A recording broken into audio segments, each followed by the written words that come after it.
بسم الله الرحمن الرحيم، والصلاة والسلام على أشرف خلق الله أجمعين. إن شاء الله النهاردة في هذا الفيديو سنشرح لكم فوائد ورق الجواف. طبعا زي ما شايفين احنا دلوقتي في مزرعة الجواف، وطبعا ده ورق الجواف وشكله الجميل والروعة.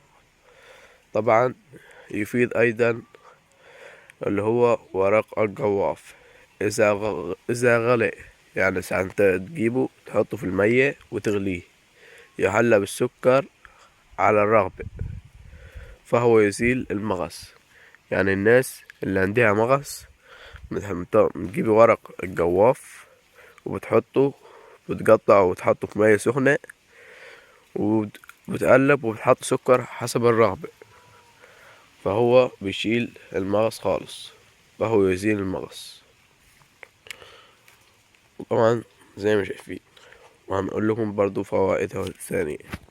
طبعا برضو بيفيد الكحة والزكام، يعني برضو الناس اللي عندها الكحة والزكام، يعني برضو الناس اللي عندها واخدة الدور وكده بتشرب مشروبات سخنة منه، فهو مفيد جدا جدا. زي ما شايفين اهو، هو ده منظر ورق الجواف اهو، شكلها جميل جدا وروعة.